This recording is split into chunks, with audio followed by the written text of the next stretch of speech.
What's up, guys? It's your boy, the Random Knicks guy, Brian, and in this video, we're gonna look at trades the Knicks can make to move up in the draft and who they're gonna make those trades with.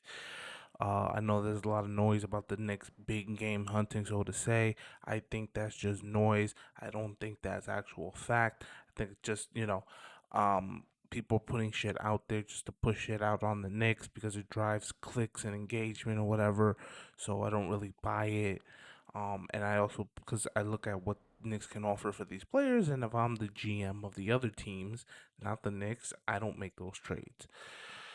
So I'm not gonna sit here and harp on that. We're gonna look at who the Knicks could possibly be targeting in this draft and who they can make a trade with to move up into the lottery with. I think that is the most ideal situation. And if you look at the screen, I'm showing tweets from Mark Berman. Uh,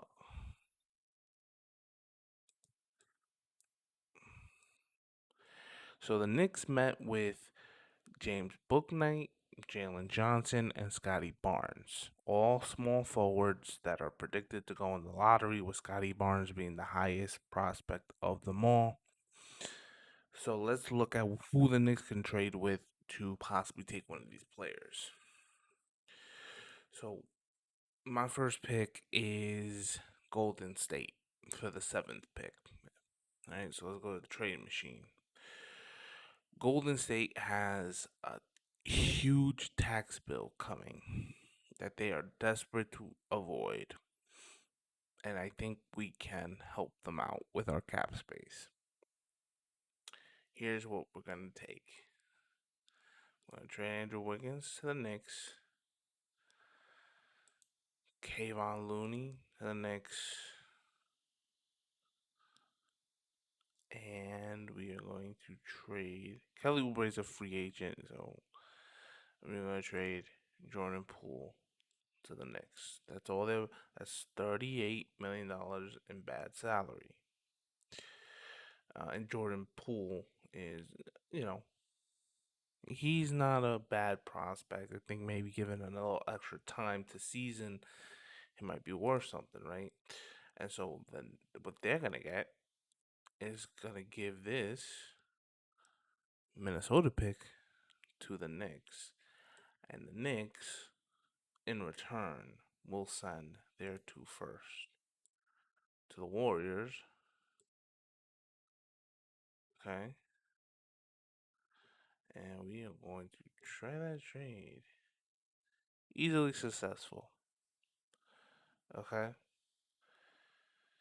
so look, Kevin Looney is not gonna opt out of his contract. He's gonna pick it up.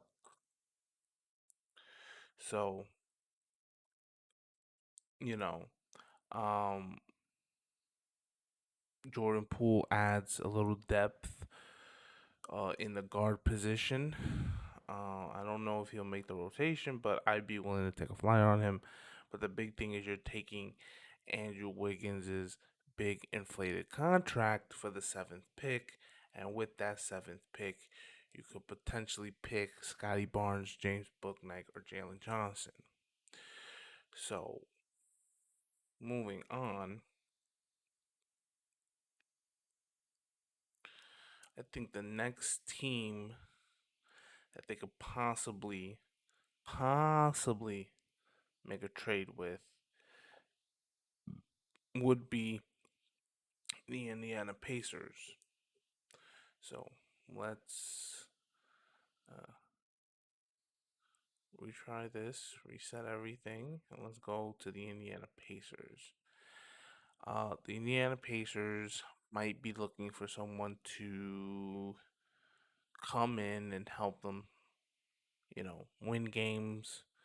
It's kind of hard when you know that Pacers are going to be competing with you for the playoffs.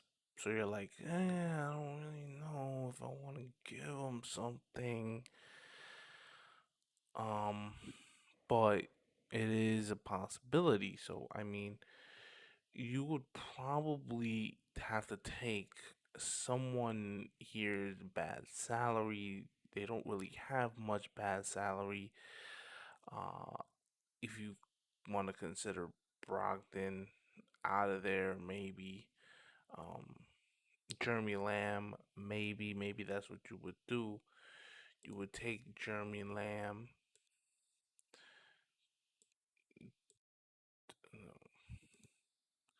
You take Jeremy Lamb to the Knicks. You would get, and then you would send the two picks in return. Now that's not necessarily a bad trade. Jeremy Lamb is a decent shooter. Um, so yeah, two first round picks for their 14th and for Jeremy Lamb, and they can draft more depth. Because that's how they roll. They just kind of sort of draft players. Um, and with them moving back in the draft, they uh they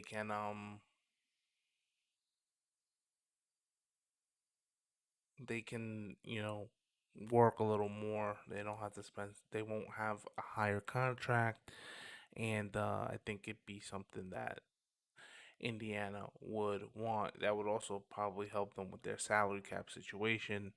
Um, I didn't put Doug McDermott in it. That's probably a sign-in trade if you do, but he's a free agent, and I don't expect Indiana to bring him back.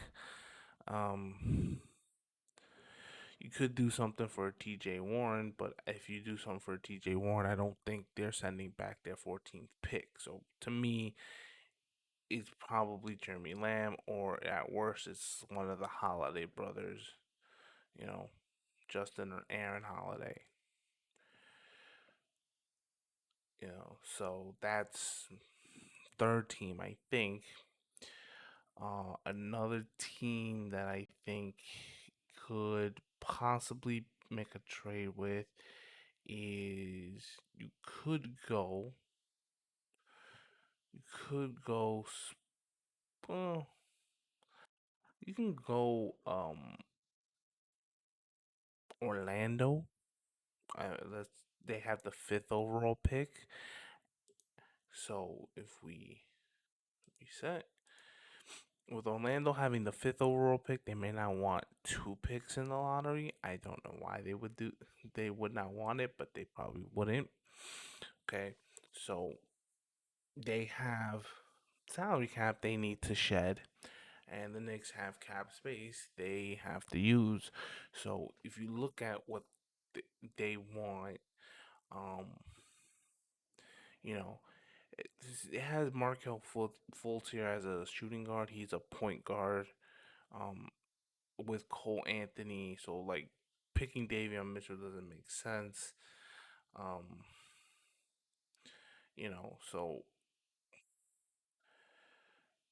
what are you gonna do for uh Orlando? Well, you're gonna take Gary Harris. You're gonna suffer with that for 1 year at $20 million, right?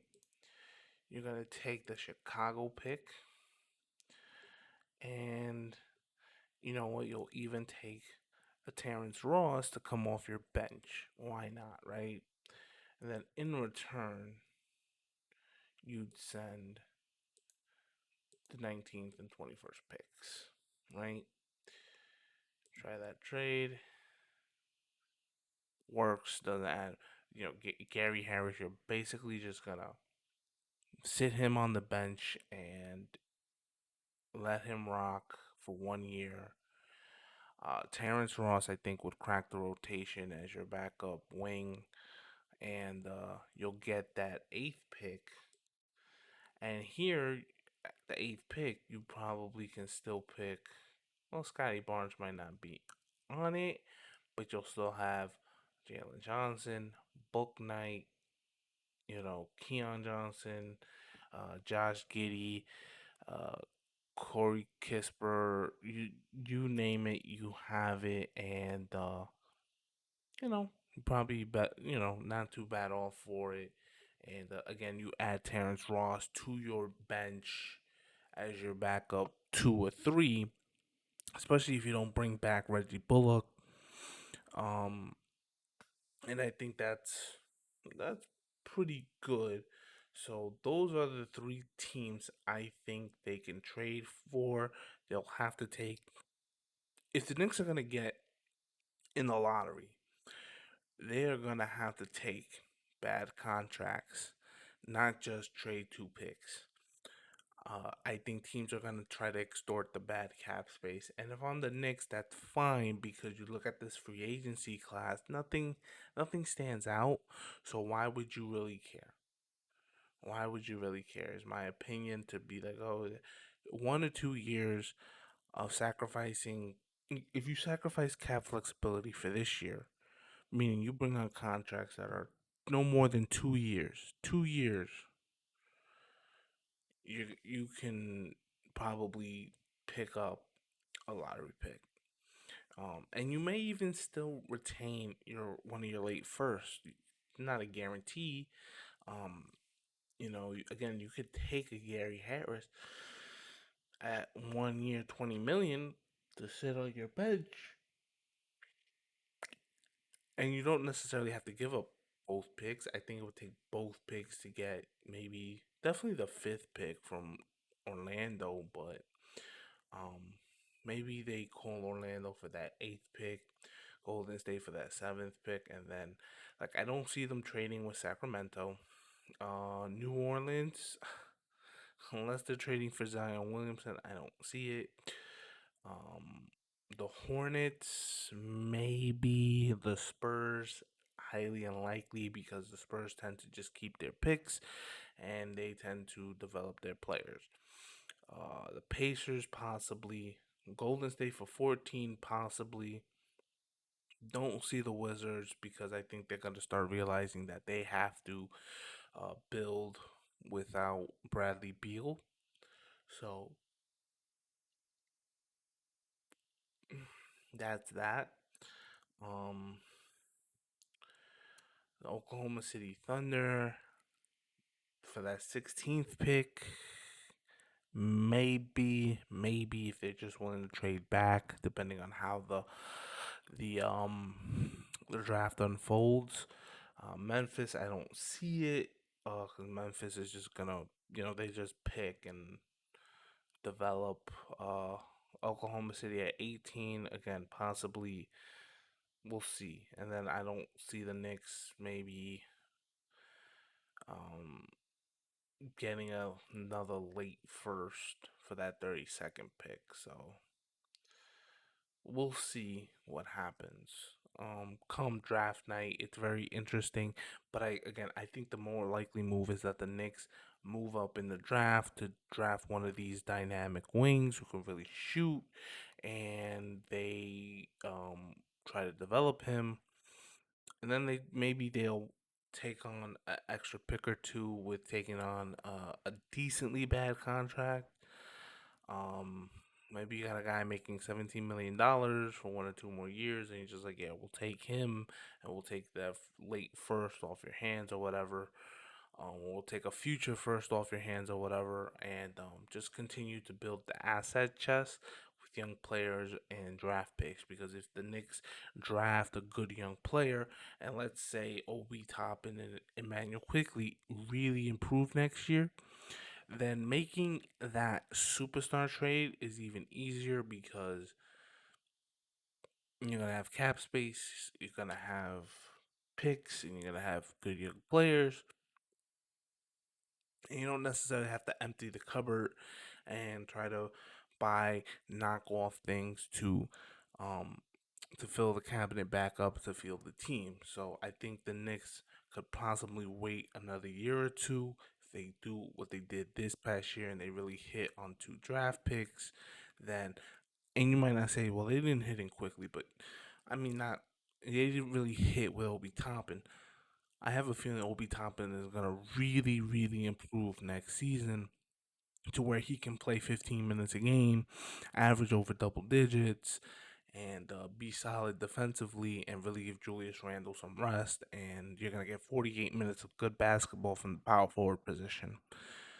Um, and Emmanuel Quickly, I think, will also improve and be more consistent. And I think he'll average over 15 points. And I think RJ Barrett is going to crack averaging over 20 points with great shooting and finishing. So, nothing but up for the Knicks.